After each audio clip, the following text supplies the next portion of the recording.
Издадена 10-та еврооврзница. 1 милиарда заем за раздолжување, но и за буџетски трошења. Фрапантни бројки колку треба да вратиме во наредните 5 години. 8 милиарди и 804 милиони евра. Сериозно сме задолжени. Како со ваков долг и со ваков буџет да се направи фискална консолидација? Дали угоре ни е високо, а удолу длабоко? Одговорите ги дава првиот човек на Фискалниот совет, академик Абдулменав Беџети. Гледајте не.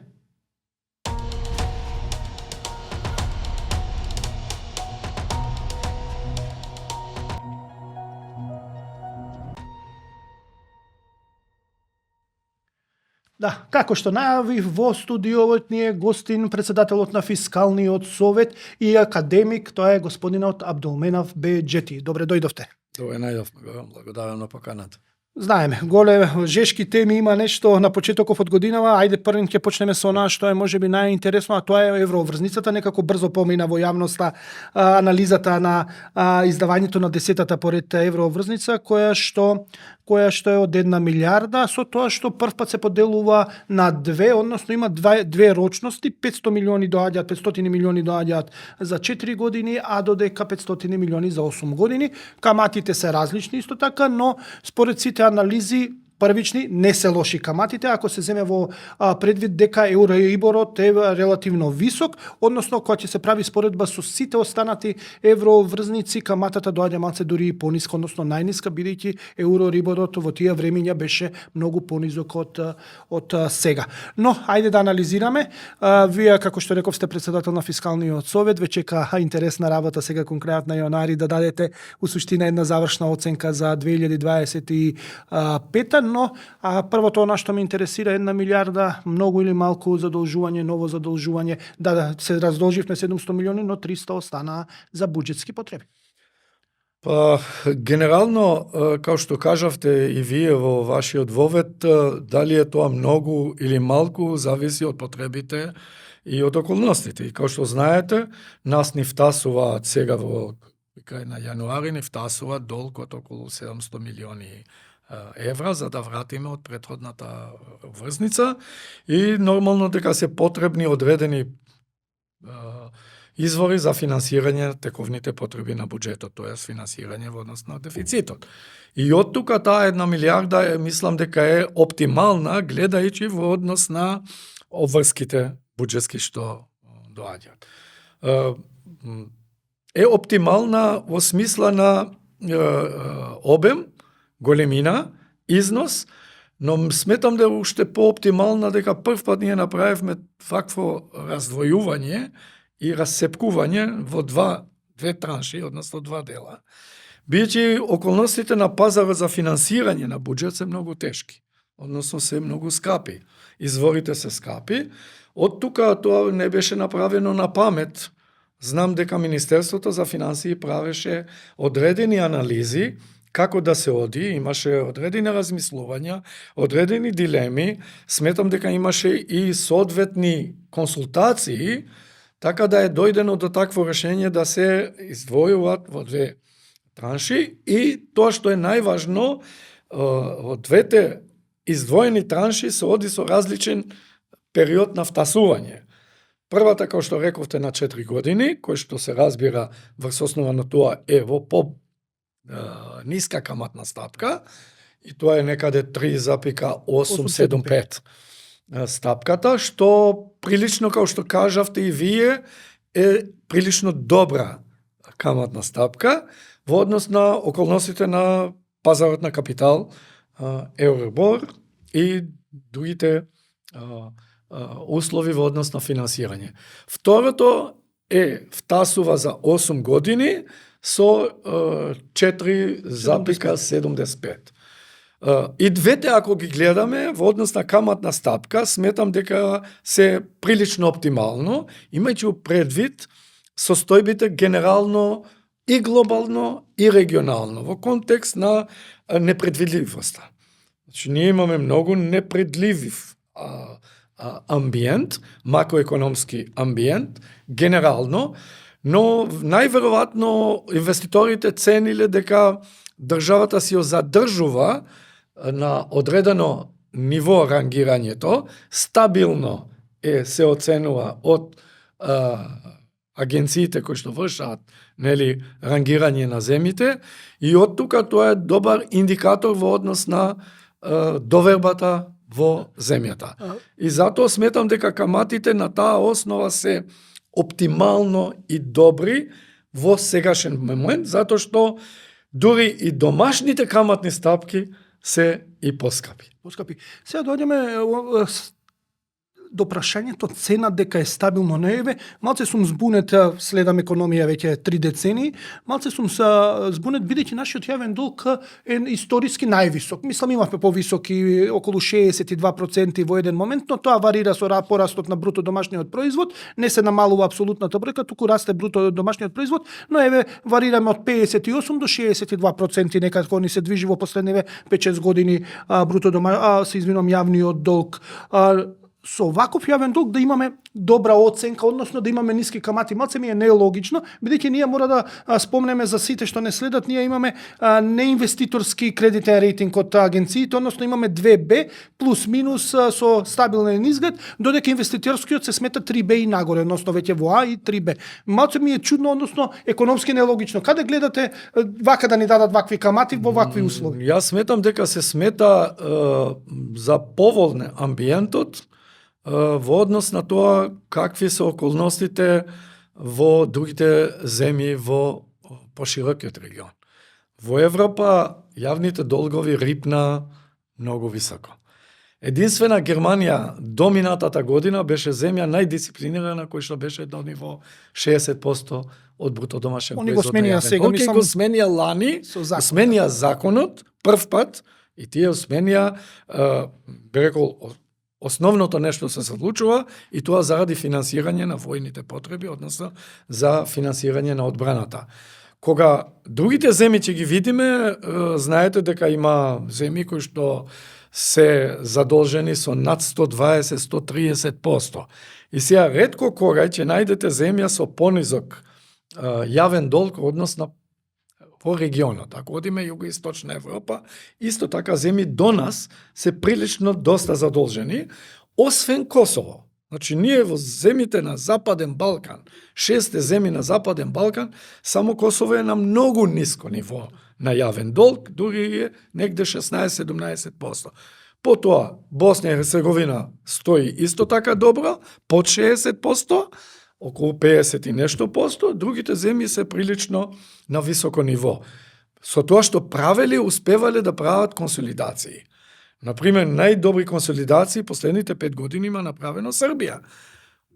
Исклучено периодот од последните 6-7-8 месеци заради проблемите што има политичките проблеми, кои што и се нормално тие сепак влијаат во однос на растот на долгот. Така да од таа гледна точка логиката се бара во ова кај што велите вие. Како стои Македонија во регионот?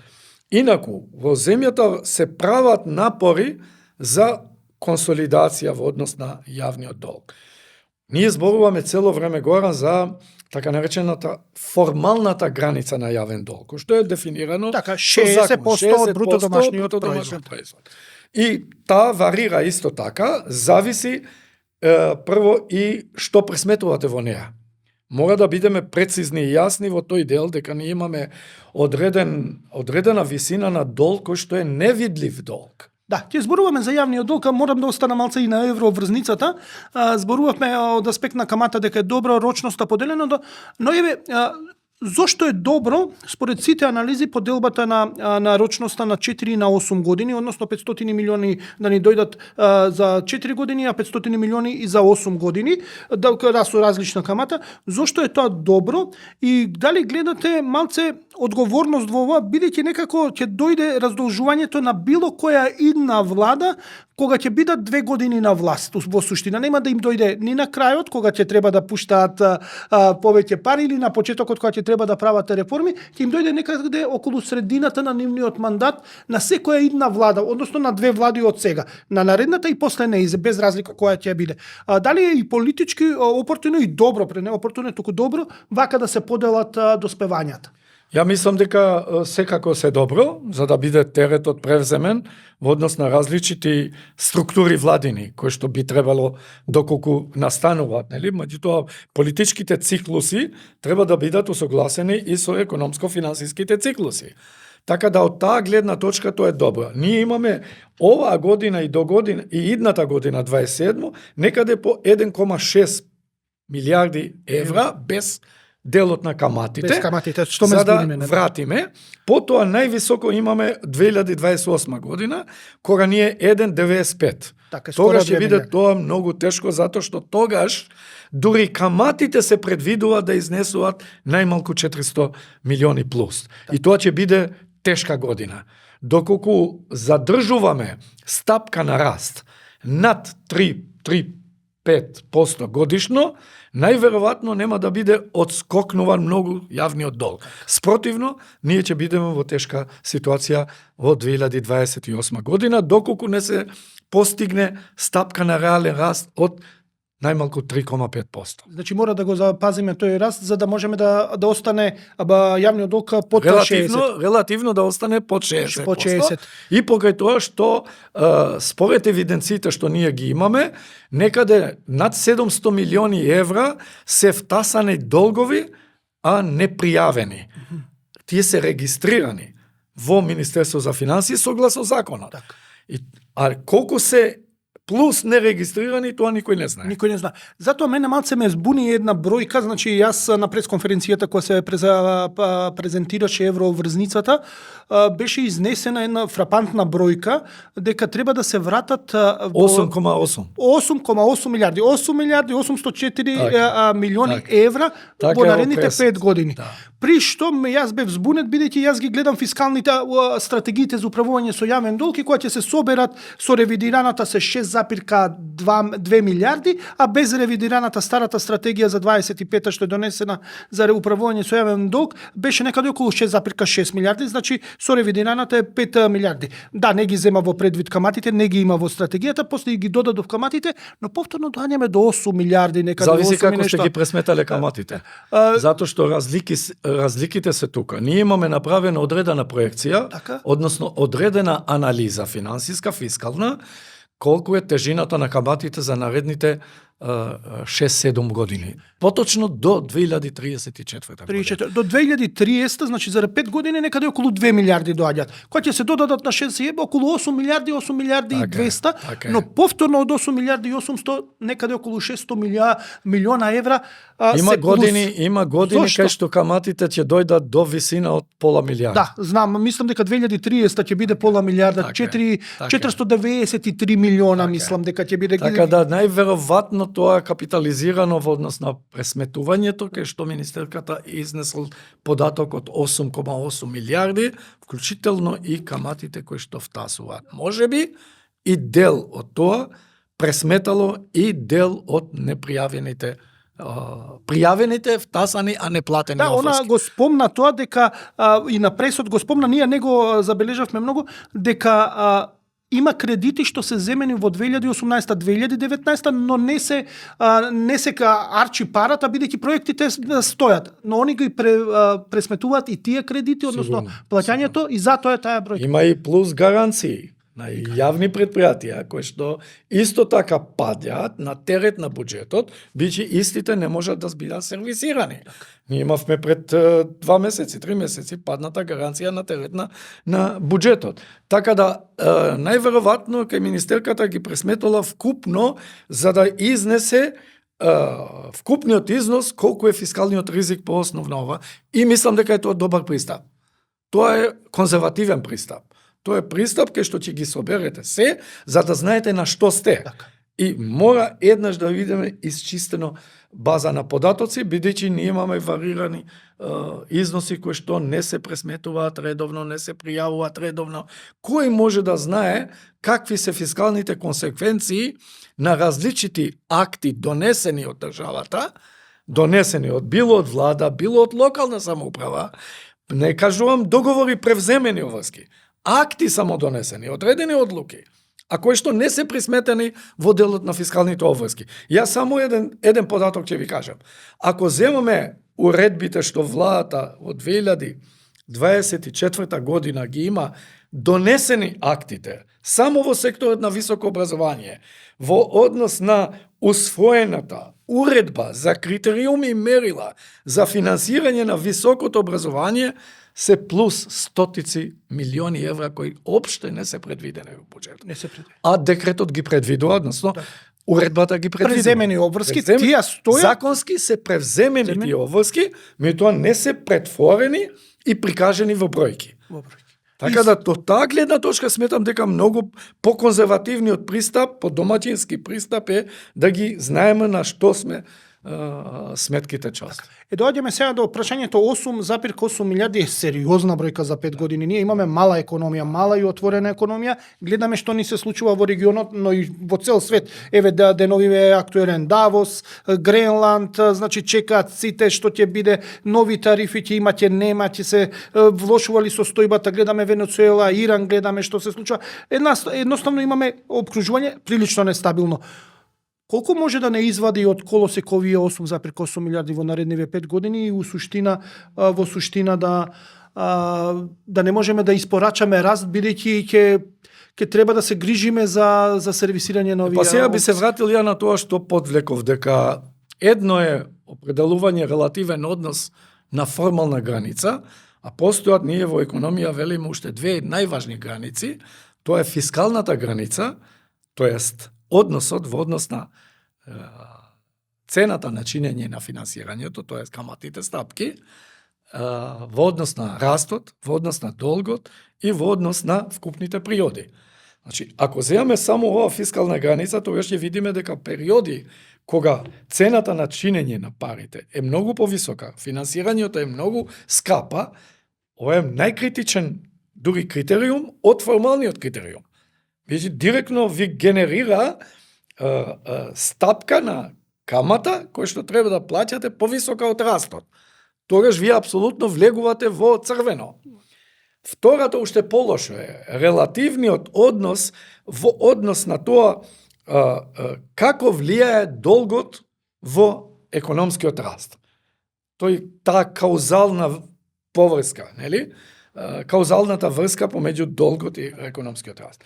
Ние ја велиме тоа е оптимална економска граница. Оптималната економска граница, пресметано и измерено, до која висина, скалило, или до кој ниво е позитивно влијае, тоа е некаде 52 до 53,4%. Не повеќе. Од бруто домашниот производ. Од бруто домашниот производ. За Македонија. Случајот за Македонија. Во однос на капацитетот, бидејќи вие така го поставите тезата. Така. Значи, економски, како ќе се поднесуваме. Над таа висина, корелацијата е негативна. Тоа е научно потврдено. Пред 10 години е правено такво истражување, објавено, укажано на ризикот и фискалниот и економскиот, но истото е правено пак сега повторно, за да се прави едно ревју пред месец дена објавено. И тоа објавено во списание, научно списание европско, заедно со докторант, студент од кај мене, со импакт фактор. Значи, многу релевантно списание, кај што има со 20 најмалку reviewers, рецензенти, за да се објави тоа. Тоа е европски журнал за економија и управување. Тоа е еден од најреномираните економски журнали, исто така е објавено и во вебсајтот на Министерство на финансии. На Фискалниот совет се извинува. И во тоа истражување се покажува дека пак границата тука се движи. 52 до 53%. Над тоа, значи висината над тоа, веќе корелира негативен импакт во ова. И тоа поради две фактори. Првиот фактор е институционалниот капацитет, затоа што се покажа дека ние немаме институционален капацитет да управуваме повисоки јавни расходи од таа висина, и второто е во однос на цената на чинење, односно финансирањето, тоест фискалната цена на чинење.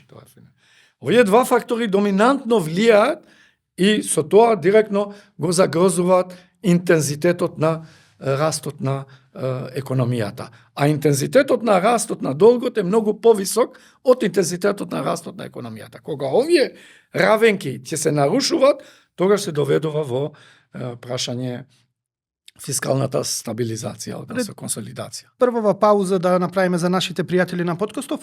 Може ли да сублимираме дека во суштина јавниот долг, односно задолжувањето, билдањето, и тоа се во суштина нов јавен долг ни се буџетските дефицити, над 53,4% од БДП јавниот долг не генерира раст, односно задолжувањата над тоа, поголемите задолжувања не генерираат ништо, туку се негативни и го попречуваат економскиот раст на државата. Тоа и поради структурата на јавните расходи, Горан, затоа што ние имаме таква несоодветна структура, која што не може на брз временски период да биде сменета. Ние имаме доминантна социјална структура на буџетот, значи ако гледаме чисто социјална е 50%, ако гледаме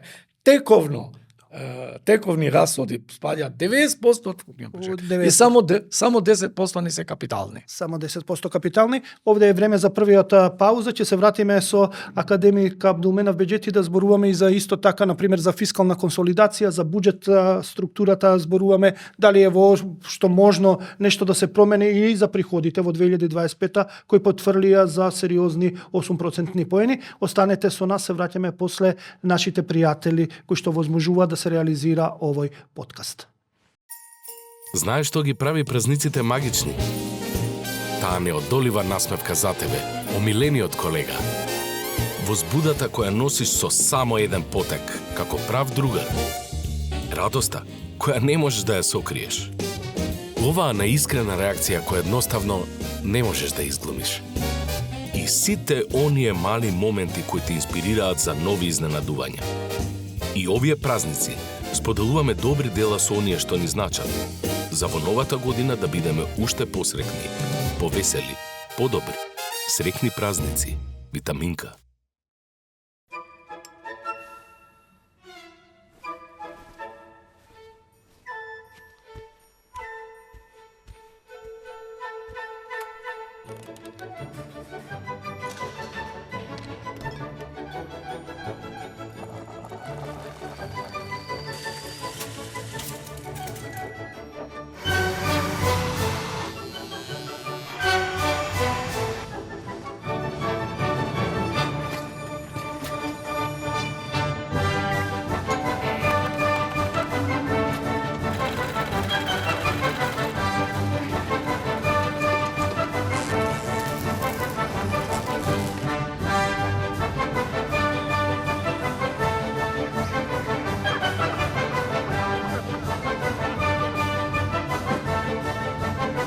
Енергија што го исполнува животот и ја осветлува иднината. Евана. Енергија, живот, иднина. Продолжуваме со подкастот. Во студиово председателот на Фискалниот совет академик Абдулменав Беџети. Интересна прва третина од подкастот. Господине Беџети, зборувавме за многу работи, но начнавме исто така многу работи. Ајде сега ќе одиме првин со, не знам дали одам со буџетот и структурата, бидејќи тоа го спомнавме, приходна, расходна страна или со фискална консолидација, што е едно со друго поврзано. Ајде првин малок коментар за 2025, бидејќи тоа е многу детерминирачки за оваа 26-та. Завршивме со приходна страна 92,09%. Добро е ДДВ-то е 100%, но имаме потврлање во некои други ставки за прибирање, но и оваа година е планирано 3,5% пораст на приходите, но во реална бројка тоа значи дека планираат да пораснат 12,4%, но тоа е тешко остварливо, гледаме дека сериозно потврлија приходите. Како гледате на тоа потврлање и што ни значи од аспект на фискална консолидација, од јавен долг и од онаа што треба малце да се стегне ременот, бидејќи гледаме дека јавниот долг ќе мораме некако да го намалуваме, но можеме, веќе сме и во некој волшебен круг, затоа што финансираме со јавниот долг економски раст, но па од друга страна економскиот раст не расте бидејќи јавниот долг е висок. Некако така добивам впечаток дека сме во некој маѓепсан круг. Ајде поред реализацијата на приходите минатата година, тоа 25-та година, заврши со потврлување од околу 8%. Тоа кажано вака народски, еден месец помалку. Бидејќи 8,3% е месечната идеалната реализација, така да тоа е сериозно потврлување во однос на планираното. И токму сметам дека поради тоа, и као што знаете, ние уште при излагањето во собрание кога изнесов, односно при комисија за финансирање и буџет, тоа го кажавме, добро што сега планираното 26 година во однос на претходниот план е доста конзервативно направено со само 3,5% природната страна и 2,5% расходната страна. Меѓутоа тоа е планот на план. А планот се прави реално на реализација. И ако правиме планот на реализација, тогаш растот за 26 година на приходите е над 11-12%. Што значи дека пак е тоа доста амбициозно. Нели? Каде се очекувањата дека тоа ќе се, бидејќи ако планираме соодветниот раст од 3,8% и планираме инфлација 2,5%, тоа околу 6%, 6,1% поточно математички, доаѓа номинален раст.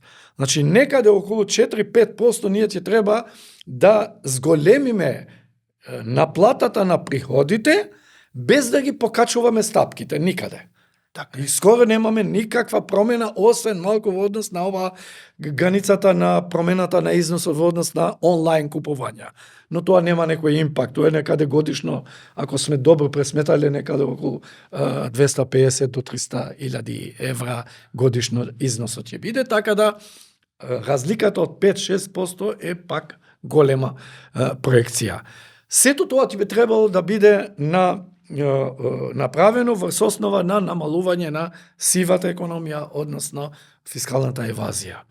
Ако одиме по тој редослед, ќе видиме дека до сега никогаш ние не сме успевале 5-6% да подобриме намалувањето на фискалната евазија за една година. Тоа е доста амбициозна бројка, бидејќи сега се наоѓаме во почеток на годината, во јануари, треба многу сериозни напори да се прават, а капацитетите ни се ограничени, институционалните капацитети. Мислам дека соодветните институции, прво Царинска управа, потоа Управа за јавни приходи, треба да бидат фокусирани на тоа што е најкрупно да се планира соодветните контроли. Не е можно ако вие губите капацитет во однос на одредени приходи кај што ќе контролирате тамо, кај што не ви се генерираат основните разходи. Ние од јавноста, од секојдневието, од тоа што се случува во реалниот живот, ја имам и интуиција, ја имам и искуство лично, бидејќи сум ја водел Управата за јавни приходи 30 години порано и знам каде се кријат потенцијалните даноци кај што треба да се врши соодветна концентрација, контрола за да наплатуват. Однесувањето во смисла од лисјето не огледаме шумата, ми изгледа дека не баш секојаш се оди во права адреса. Така да таму има огромен простор, без да се зголеми даночната основа, поточно даночните стапки, затоа што оваа гарнитура владина јасно не е определено дека нема да чепне во однос на покачување на даночните стапки. Рамниот данок се задржува и се другото останува рамно, затоа што не се воведени друг дополнително. Значи ние имаме расте потенцијално данокот на добивка, ама и тоа е рамен.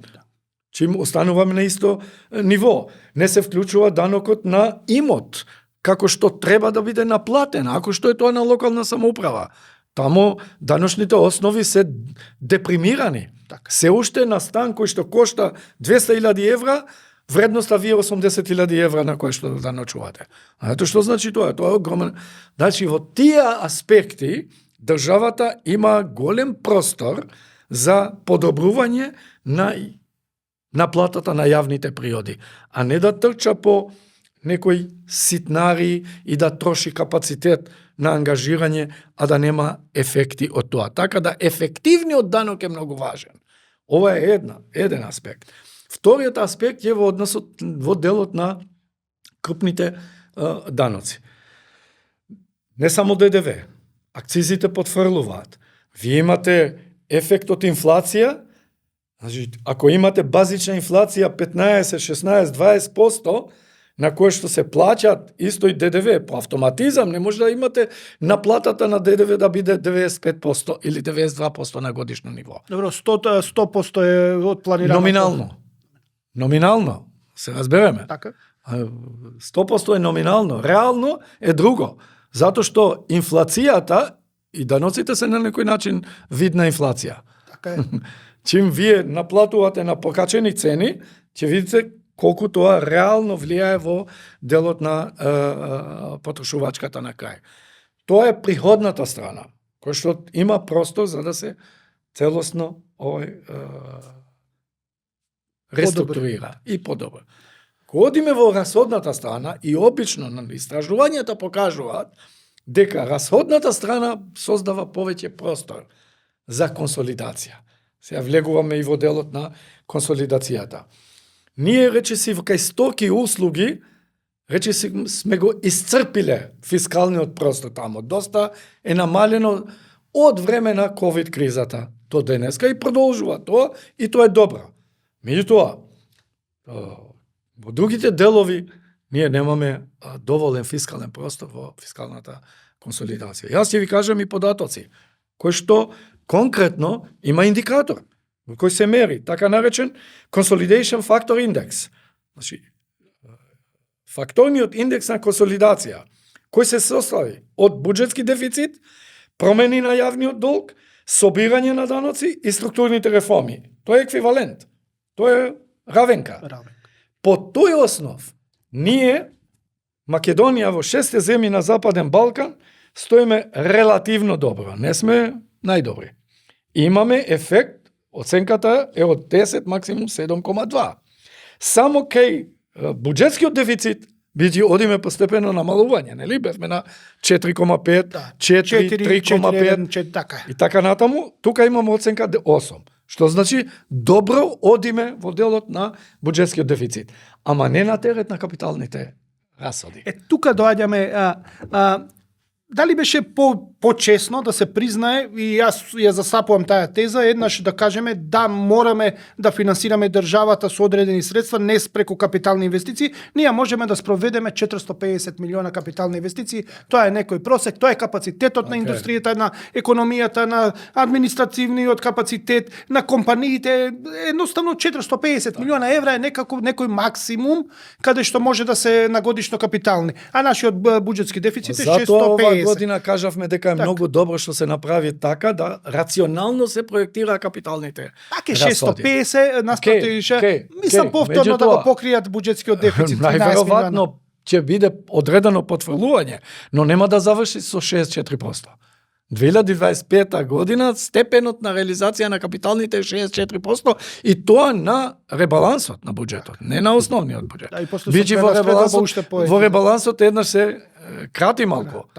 Потоа има и реалокација, така да ако се зема сето тоа, пак е под 60%. Затоа во година е добро што се планира на многу порационално ниво, затоа што капацитетот не е толкав. Ма пак е 650 Друга страна е, милиона. друг аспект кој што јас секако пак економски го повлекуваме делот на колку ни се капиталните расходи заправо продуктивни и економски. Не сите капитални расходи кои што книговодствено се книжат представуваат капитални расходи. Ако вие набавувате возила или земате под лизинг, владата опремува возниот парк, тоа не ви влијае нешто, затоа што увезат. Да, удобноста влијае не. Ако вие купувате, не знам, лаптопи, компјутери, може ви во продуктивност, ако не ви помогне директно како ауткам, во другото вие во секој случај не е некоја капитална инвестиција која што директно влијае. Така е. Ќе треба капиталните инвестиции да ги разврстете врз основа на импактот врз на домашната економија. Така да сето ова прави лепеза на фактори и не случајно факторите во равенката се различити. Не е само да се очекува од тоа да дојде. Така да од таа гледна точка ние не стоиме најдобро во делот на пресметките во земјите на Западен Балкан. Најдобра консолидација на расходната страна и во делот на подобрување капитални инвестиции ги има направено од земјите на Западен Балкан Србија. Таа има посебен план во последните 5 години, каде што подобрувањето во делот на капиталните инвестиции е за 7% подобри. Од Зошто они тоа го 12. прават? 2019 година тие биле 12%. 2025 година тие стигнале на 19%. Значи плюс 7%. Тоа значи прво изграден капацитетот. Ако излегуваме надвор Западен Балкан, Словачка направи огромни реформи. Видите, ако одите да видите, ќе најдете фискалниот монитор на Меѓународниот монетарен фонд, ММФ. Го има направено за сите земји. Одите во Европа, ќе одите земјите од Западен Балкан и ќе видите каде се направени најдобрите фискални консолидации. И мерливи со индикатори каде е постигната фискалната консолидација. Значи, не зборуваме, правиме напори, желба, едно, друго. Тука треба да мерливи се тие податоци. Така, екзактни. Екзактни се тие податоци и ММФ во извештај, фискален монитор, објавен во ноември минатата година, многу свеж, многу добар материјал, кај што нашите служби треба да ги разгледуваат тие и ние токму во фискалниот совет, кога ги правиме овие извештаи за кварталните реализации, укажуваме на овие работи. Што треба да направиме? Бидејќи гледаме дека фискалната консолидација не ни оди, односно не ја ни направивме и затоа сега што се вика ни се крши од глава со висок дефицит, со висок јавен долг, со мал раст, односно не оној што го очекуваме поголем раст. Едноставно немаме фискалниот простор, не е многу тесен, значи не дај Боже голема криза да дојде кој што ние не знам како ќе тегнеме работата, како ќе се снајдеме. Што треба да направиме, бидејќи гледаме сите западни земји скоро ги ја направија некој успешно, некој не помалку успешно фискалната консолидација. Ние за нејзе само зборуваме, но ефикасно нешто не спроведуваме. Што треба да направиме? Имавме, наскоро јас се повикувам многу на овие научни истражувања, затоа што крајот на краиштата, на основа на такви анализи и укажуваме што би требало да се прави, односно чинителите на политиките ќе треба да ги следат, тоа што ние укажуваме, и тоа не го направив јас.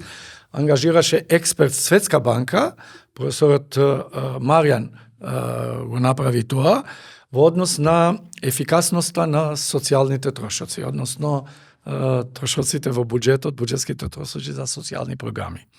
И таму се констатира, тој заправо констатира во таа студија, која што исто така квантифицирана, дека се неефикасни социјалните расходи, во смисла на тоа дека прво не се точно таргетирани се што треба. Второ, дека не се следи ефикасноста, постигнување на ефекти.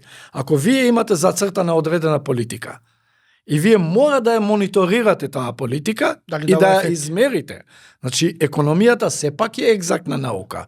Таа има мерливи индикатори, ако што спаѓа во социјалните науки. Но не е чиста филозофија, само реторичка. Таа има индикатори. Пошто прашавте што треба да се прави. Сета структура на расходите во буџетот ќе треба да се целосно преструктурира. Во смисла каде има простор за одредени промени. И тогаш ќе најдеме дополнителни простор, не само оди крати кај што ти е најлесно. Бијќи кратиш стоки и услуги, може би ама стоки и услуги си кратил тогаш импутите кои што ти доаѓаат од домашна економија. И тогаш наместо да како да речам, продолжиш кратката нога, си ја кратиш долгата нога, само за да ги порамиш. Меканички ако го правиш. Така да тоа не е добро, без да се прави соодветно перманентна анализа и тоа не се прави преку ноќ. Значи има расходи кои што се неодложливи.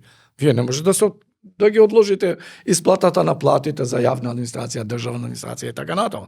Не може да ги одлагате оврските кои што се за одбрана, за полиција, за судство, за и така натаму и така натаму. Не може да го заобиколувате трошоците предвидени за пензии и така натаму. Меѓутоа има многу внатре. Ако одите на сметка 464, кај што 500 милиони има разни трошоци кои што се на некој начин субвенции, дотации од централна влада до сите корисници буџетски, имате 1300 буџетски корисници во државата. Зато буџетот ни е 480 страни.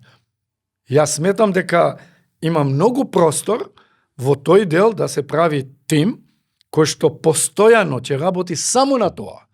И начинителите на политиките во Министерство за финансии треба да се прави проект во однос на фискална консолидација во делот на расходната страна на буџетот. Ние го гледаме само буџетскиот дефицит и ако го намалиме на 3%, сме се фискално консолидирале. Тоа е мантрата што ја гледаме. Тоа е некое дисциплинирање формално. Тоа јас кажав. Дури и да не биде 3%, нека биде и 4%, ама ако ти дава ефект економски. Долгот не е битно, крајот на крајштата битно е по законот. Така. Условно кажано, меѓутоа научно, не е битно дали е 60, ако расте од 60 на 62, ама со тоа импликации во економијата, расте побрзо 4,5%. Do it. Значи, направи го тоа. И тоа се препораките на науката, но тоа се и препораките и на сите финансиски меѓународни организации.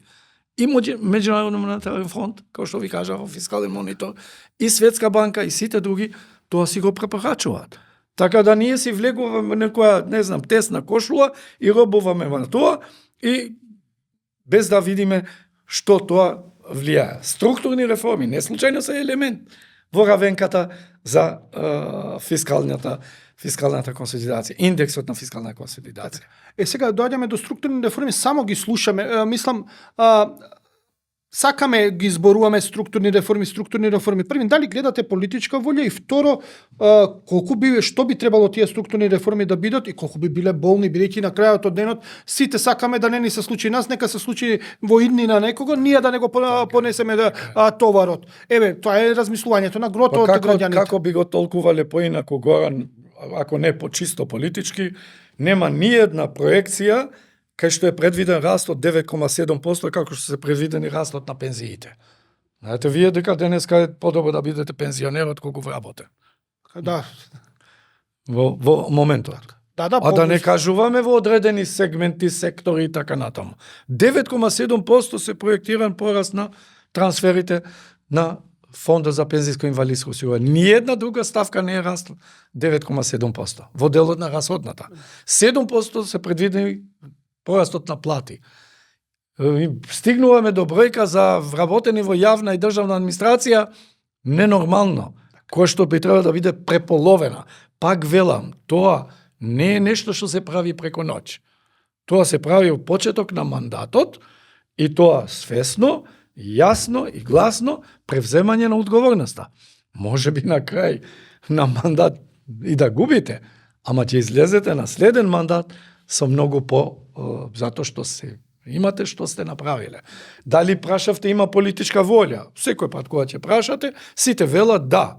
Структурни реформи. Меѓутоа, што правиме? Ние денеска не можеме да најдеме квалитетни вработени во јавна администрација кои што ќе сработат работата компетентно, професионално, стручно и поштено над се. Продуктивноста во јавниот сектор паѓа. Тоа е во еден од подкастите професорот Маријан Петрески баш го кажа дека од 2015 до 2022, за го 8 години од 14-22, изгубена е 13% продуктивност. Тоа е огромно. Тоа е 13%, мислам, тоа е неверојатно. Значи, тоа се бројки, но ќе се вратиме малце за пензиите, ќе ги прокоментираме и малце што очекуваме во 2026, како гледате како фискален совет, што ќе препорачате и што да се прави, иако веќе делумно зборевме за структурните реформи, но време е повторно за втората пауза за нашите пријатели. Се враќаме од кога ќе видиме што има да ни порачаат. Знаеш што ги прави празниците магични? Таа неодолива насмевка за тебе, омилениот колега. Возбудата која носиш со само еден потек, како прав другар. Радоста која не можеш да ја сокриеш. Оваа наискрена реакција која едноставно не можеш да изглумиш. И сите оние мали моменти кои те инспирираат за нови изненадувања. И овие празници споделуваме добри дела со оние што ни значат. За во новата година да бидеме уште посрекни, повесели, подобри. Срекни празници. Витаминка.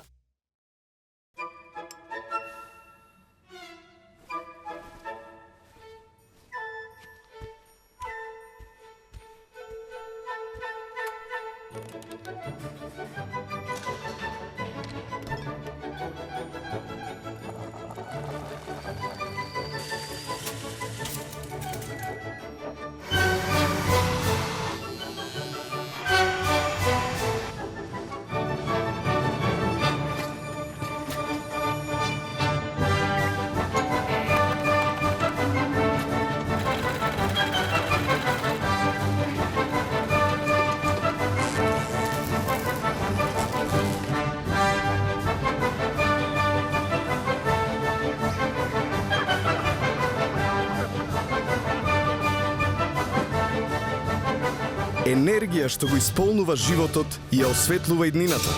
Евана. Енергија, живот, иднина. Продолжуваме со подкастот. Во студиово со нас е председателот на Фискалниот совет, академик Абдулменав Беџети. Зборувавме за многу теми, многу интересни теми. Морам да ви кажам, професоре, академику, како сакате господине Беџети. Секогаш кога прво ми доаѓа професоре, како професор ве памтам, значи по тоа прва титула што ми доаѓа, но на памет. Зборувавме за пензиите, ги чепнавме малце дека 9,7 се очекува да расне.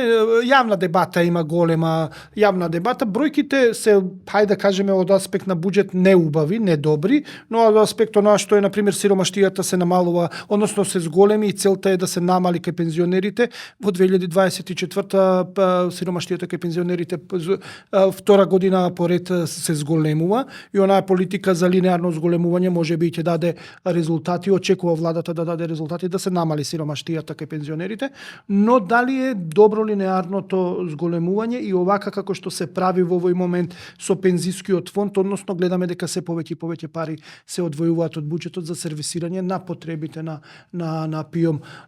Во каква е состојба пензискиот фонд и кој е ставот на Фискалниот совет околу пензискиот систем?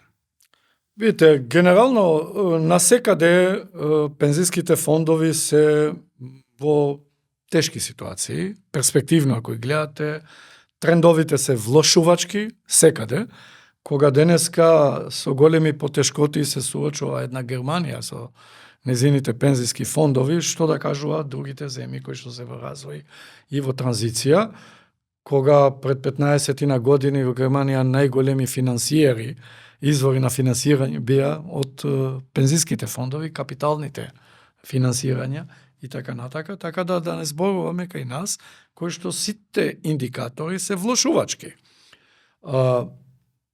Што е подобро да се направи во тој дел? Тоа е сепак и политичка одлука, се разбира, и владата има легитимитет да прави свој избор во однос на одлуките, што одлуки ќе донесе во однос на тоа, меѓутоа треба да води сметка постојано во делот на одржливоста на пензискиот систем. Ние од структурата на пензионерите сега, ако се прави, да се види и најминималната пензија, не стоиме лошо, можеби во регионот после Србија сме најдобри, бидејќи Албанија прави последното време големи чекори напред, меѓутоа сепак се тие назад, затоа што контрибуторните пензии се уште пропорционално многу малку учествуваат, не се само кај нас. Сметам дека во овој дел нивен е политички избор, нивен е изборот, меѓутоа мора да се враќаме во делот на системското нивелирање на пензиите. Као што знаете, индексирањето е системско регулирано. Или тоа треба да се коригира и да се анулира, па да се може тогаш слободно да биде определена одлуката политички врз основа на наоѓање извори на финансирање, но зависноста на фондот за пензиско инвалидско осигурување од буџетот е растечка. Во однос на лани, ние за 2,5% ова година ќе бидеме полошо и повеќе зависни од буџетот. Со прераспределбата и реалокацијата на средствата што беа направени во почетокот на декември, 5 декември поточно беше објавен во службен весник реалокацијата катакотечна во однос на буџетот мината година, ние додадовме плюс 50 милиони евра. 3 милиарди денари. Да, 3 милиарди денари плюс 50 милиони евра до фондот за пензиско инвалидско осигурување, значи на крај на годината. Сега, кога влегуваме системски да го видиме кој е тој однос, бидејќи консолидацијата зависи од многу фактори. Значи, прво, степенот на вработеноста. Значи, колку нови вработени лица има во државата. Односот вработен пензионер. Односот просечна плата, просечна пензија. Бидејќи од таму се исцрпуваат извори за финансирање. И сите овие индикатори се влошувачки. Така да ауткамот, резултатот од ова, нормално дека е негативен ќе биде и 26 година. И ова констатација која што непобитно дека тоа оди натака. Ние не можеме да очекуваме дека ќе имаме кој зна колкав раст на вработеноста, дури прашање како ќе се одржи до крајот на годината. Додека стажот на користење, просечните години на користење на пензиите расте. И тоа е добро што расте, тоа е добар индикатор. Мислам дека државата треба да се поноси, во секој случај. И тоа чини. И тогаш, дефинитивно, треба да се свртиме кон тоа да видиме колку се можни издржувањето и каде би биле изворите на тоа. Кај нас ќе биде 26 и 27 година тешки години. Потоа, кога ќе почне да се исцрпува дел од финансирање на пензиите од вториот столб, капиталното осигурување, ќе почне постепено да се омекнува овај терет. Но, и до тогаш треба да се води сметка. Покрај тоа што ние правевме анализа фискален импакт на одлуката кој што беше со покачување првичното, укажавме на што ќе дојде, еве денеска тоа се случува, но сепак тоа беше избор и лично мислам, и еве повторно сум го кажал неколку пати, повторно велам дека добро беше линеарното покачување 2 пати по 2500 денари, затоа што тоа ги издигна најниските пензии. Тие што се најранливи, кои што генерираат, сиромаштија кај пензионерите. И тоа е добра одлука. Но тоа не може да биде постојано на таа основа направено, со линеарно зголемување. Затоа што тогаш ќе демотивирате компаниите да исплатуваат растечки плати на кои ќе плаќаат и придонеси. Ќе се најдат начини како би избегнале да не ги покачуваат платите, затоа што контрибуциите, односно придонесите, не ќе бидат дефинитивен фактор за пензиите. И транзиторните генерации ќе ги уживаат овие бенефити од овие одлуки, ама што ќе биде по 5 години, по 10 години. И сметам дека одговорни државници, одговорни политичари треба одговорно да се однесуваат во однос на ова. И конечно на крај, се уште никој не отворил генерацијските последици во однос на ваквите политики. Кој гарантира дека тој денеска што работил 20 години, платил досега и по 20 години, тој ќе може да зема одржлива пензија која ќе се генерира од неговите придонеси. А тоа е, знаеме дека системот е солидарен, ама солидарноста има одреден степен. До каде? Тоа се меѓугенерацијски проблем. Исто како што рековме за јавните долгови. Па лесно е тоа тогаш, затоа што вие ги задолжувате, и ако одите на 10, 15, 20 години, вие ga задолжувате некои генерации кои што денеска не учествуваат во гласање. Така е. Тие не одат да гласат, под 18 години не гласат. А ќе треба да плаќат кога ќе има 25 години. И сега доаѓаме до онаа прашање, ова е за пензијскиот, нема да навлегуваме ка решенија дали старосна структура, тоа е политички одлуки, јасно кажуваат дека нема старосната граница да се менува, но ја спомнавте 2028 дека ќе биде тешка од аспект на враќање на јавниот долг, но како ја цените 26 од аспект на економија, како ќе живееме ние? Лесна, тешка, ајде малце ќе се изолираме од глобалните случувања, иако не можеме да се изолираме како мала отворена економија со 130%, 140% отвореност. Значи, како цените, што ќе ни се случи во оваа 26 Дури година? 160% отвореност. Може и толку, да, треба да Земате размената, последните да. податоци Да. оди 160% Значи, отвореност. ние сме сериозно отворена економија и влија. Треба ли да се плашиме од 2026 година? Па во однос на околностите глобални, да. И тоа ние за сега не сме директно засегнати, затоа што ние не сме поврзана економија. И како мала економија не сме многу поврзана економија со економијата на САД. Размената се е 100 милиона $100 долара. милиона незначителна. Меѓутоа индиректно сме поврзани директно со Европа. Значи ние имаме над 65% нашата размена е со Европска унија. И ако таму одиме по-конкретно доминантната размена и тоа трговскиот биланс ние суфицитарен со Германија околу 60%, И ако гледаме Германија со која индустрија, автомобилистичката, баш таа што е на атак од страна на индустриите, посебно од САД, ако се случи да тамо да продолжуваат тарифните покачување на тарифите и овие што закани ги прави председателот Трамп во однос на однесување заради Гренланд и другите проблеми со Европска Унија, преку Европска Унија ние сме доста засегнати. Проекциите на надлежни институции, и тоа надлежни релевантни институции, мислам, дури мене малку ме изненадуваат позитивно во однос на тоа колку оптимисти се Народна банка, например. Народна банка проектира раст 26 година 4%. Министерство за финансии дури е по-конзервативно, што е прв пат во историјата. Да. 3,8%. И ова е индикативно. Зашто од каде, например, ќе се генерира тој раст од 4%, треба, предпоставувам, Народна банка има одредена база на податоци и одредени анализи на кои ги прави. Јас би бил сретен ако ние завршуваме 26 година на 3,2-3,3%. Апсолутно би бил сретен, затоа што тогаш ќе дојдеме со прилично да бидеме консолидирани барем формално со јавниот долг. И ние како фискален совет, фискалните правила на тоа не задолжуваат. Значи, однос на јавниот долг кон бруто домашен производ и дефицитот.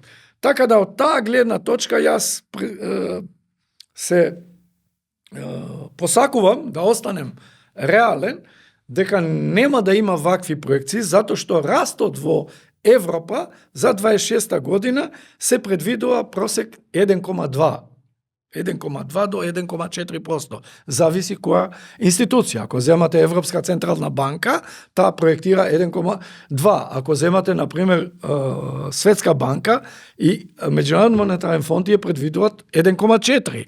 До година 27 е 1,2, па 28 пак 1,4. Овој раст, ако се реализира, ние ќе бидеме во подобра состојба од 25 година. Бијќи сме многу отворена, зависно и поврзано со Европска Унија. Тоа што е трендовски, не толку леснителна околност е во однос на приватните трансфери, тоест ремитенците, кои што се во тренд на намалување постојано. Значи, нашата диаспора е диаспора која што не посакува многу да се враќа, многу помало заштедува и во структурално што троши и каде троши. А тоа е доста многу значаен износ на нашата економија.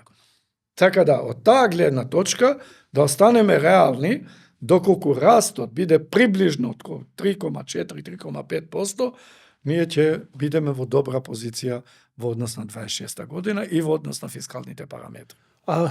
Возможно ли е да бидеме околу 3,5%? Јас се надевам, затоа што предпоставувам дека ги имале во предвид сите, доколку нешто не се случува, и поготово се надевам ако доаѓа некое решение, као што веќе се најавува, дека да биде привршување након 4 години, привршување на кризата во однос на војната Русија-Украина, да се стабилизира малку Европа, и по таа основа најверојатно и ние ќе здишнеме многу полесно. Кои ќе бидат, рековме дека растот, но кои ќе бидат најголемите предизвици? Значи, што треба да направиме на некоја домашна задача да извршиме во оваа 26-та, за да имаме полесна година? Бидејќи и јас лично мислам дека ќе имаме тешка година. Еве го кажувам веќе многу често јавно тоа. Јас сакав да земам кредит, нешто треба да реновирам дома, јас се откажав од таа аквизиција со банката затоа што сметам дека ќе биде тешка година за нас како граѓани и сето тоа. Но како да биде полесна? Што треба да направат да испорачаат расно и што треба сериозно да го направат за да некако да ја пребродиме оваа 2026? Многу има што да се прави, Горан. Зависи од кај ќе почнете. Денеска јас би издвоил 3-4 сектори кои што се значајни, во кои ние на дел од нив ќе треба да се навратиме повторно, откако се деиндустриализира земјата, односно економијата. Не можете да се враќате на тешка индустрија, поготово не така брзо. Така да од лесната индустрија и текстилци и обувки и така натаму више не можете да конкурирате. И неисплатливо е во секој случај, ниту по продуктивноста, ниту по квалитет. Така да би требало 3-4 сектори. Ние имаме големи потенцијали во земјоделие. Знаете, ние ова година не падна во екот на сезоната, доматите, патличаните не паднаа под 100 денари. Така е. Значи, ние јадевме многу скапа рана, кога имаме апсолутно плодно земјиште, кое што, значи, има потенцијал огромен во земјоделието. Енергетиката, втора.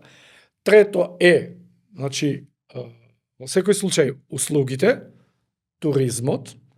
Хајте, јас пред да влеземе тука ви кажав дека дојдов од Банско. Така. Ми требаше да чекам на граница 1 сат влез и тоа на споредна граница во Делчево, каде што замина колона луѓе, македонци, кои што одат на скијање или бањање во Бугарија. Имајќи ги околностите овде. Имаме бањи, имаме Дебар, имаме Шапка, имаме други потенцијали колку сакате, ама ние градиме, да не бидам погрешно сватен, мојот бекграунд е културолошки, нели, академски, ние градиме, не знам, културен дом, кој што чини 35 милиони евра и се уште 15 години не е изграден, а не можеме да градиме гондола. Така е. И заглавуваме секој ден, кај што може да се 18 евра дневно кошташе паркинг во Банско. Деневно. Дневно. Ние не можеме да одиме во Шапка. Така е. Значи, а знаете колкав е тој потенцијал? Јас сум тука, нели, под шарата, Така, Ковчанец, и скијач сте, и скијач сум, така да секој викенд одам и да ви кажем, од една страна позитивно изненаден кога гледам во неделата коли од Штип, од Битола, од Дебар. Значи, треба луѓе патувале 3,5 часа да стигнат до таму, ако е слободен пристапот, да скијат, кои што најмалку дневно ќе трошат едно 30 евра, најмалку. Бичи, 25 евра е картата само. Така. И еден сендвич да јаде, тоа се пари големи. А ние одиме сите, оставаме по 2-3 евра во Бугарија и оставаме.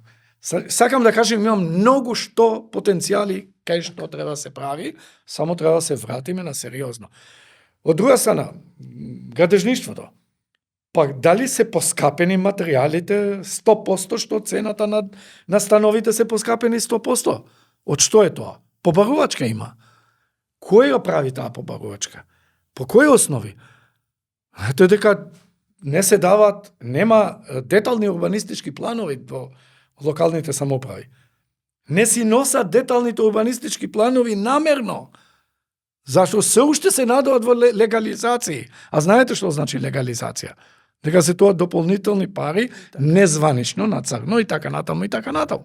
Јас напоменувам многу реално, искрено, многу нешта, само да укажувам дека простор има многу. Но само треба одлучност, искреност и пристап системски за да се тоа се подобрува. Фискален совет денови ќе треба да излезе со свој став за економијата, за препораки. Можеме, последно прашање, еве имаме уште неколку минути до крај, и вие имате обврска да завршиме до предвиденото време. Што ќе препорачате како фискален совет? Што треба да се прави во овој момент, односно оценката и што да се прави? Во секој случај ние правиме извештај на секој квартал и кумулативно се разбира. Бијќи сега до крајот на јануари ќе го правиме извештај за 2025 година, сите периоди, во делот и на приходната и на расходната страна и фискалните правила, кои што треба да се запазуваат. Има многу нешта кои што треба да се фокусираме и кај едната страна и кај другата страна. Многу нешта од тие јас ги спомнав денеска и тука. Тие ќе бидат дел вградени во тој извештај. Тие извештаи се разгледуваат од Комисијата за финансирање и буџет. Истите после се праќаат исто така и во Министерство за финансии. И досега ние сме задоволни како фискален совет за соработката со министерката за финансии и стварно затоа што најмалку еднаш на 2 месеци, 3 месеци имаме состанок кај што разговараме многу отворени за овие работи. А голема среќа е што министерката ги разбира барем базата на податоците, многу убаво разбира пресметковниот систем на јавни финансии И тоа е гаранција дека би требало да се изгради нов информационен систем за управување со јавните финансии. Кога велам информационен систем, не мислам само тој систем кој што е така едноставен. Така, така. Денес како навлегувате да направите MIS, Management Information System, во одредена област, има многу нешта што може да направите за потоа да ангажирате и вештачката интелигенција да ви ги направи овие анализи дневно. Само вие треба да кликнете, да ви ги излиста и да одите во владата на основа на анализи. Тоа што постојано и ние и сите други велиме правење, чинење одлуки врз основа на анализи. Верувате ли дека ќе носат одлуки врз основа на анализи? До сега не се случило. Не се случило затоа што јас ви кажав. Еве, биле донесени одлуки кои што имале тешки биле по фискални импликации стотици милиони. Никој не ги онадел. И тоа ви кажувам пред одна власт. Значи, ние кога сме кажале, чекайте, луѓе, донесен е некој декрет, одлука, односно уредба за одредени критериуми за високо образование, кој чини толку и толку стотици милиони евра. Како владата донесе ова без пресметка на фискални импликации? Иначе со пишува нема фискални импликации во предлогот. Обично така ги пишуваат, инаку не поминува. Ако пишува има фискални импликации, треба да ги пресметате. А да ги пресметате не е тоа толку едноставно. Значи, треба да поработите на тоа. И тука треба фискален, односно и институционален капацитет, кој што го немаме, нажалост. Ајде, валја ќе го изградиме. Професоре, многу ви благодарам што бевте дел од овој подкаст, ужива во разговорот. Секогаш овие подкасти ми се добра можност ја да научам нешто. Се не гледаме во некоја наредна прилика, се надејам дека наредната година можеби повторно ќе ве викнам или кога ќе има потреба, па да сублимираме нешто што е направено, што е направено, а што не е направено. Благодарам, Горан, ми беше навистина драго и да учествувам со соговорник кој што не само ги разбира бројките, туку ги следи бројките, а се разбира и околностите во однос на, да речем, целото обкружение економско и социјално и се. Благодарам. Тоа беше се гледаме наредната епизода, ќе видиме што ќе зборуваме, можеби ќе зборуваме за Safe City и за дигитализацијата на услугите во едно министерство, но чекам потврда дали ќе ми дојде првиот човек на тоа министерство, но ако не, ќе најдеме некоја друга тема што ќе биде исто така интересна како денешната. Секој добро, се гледаме.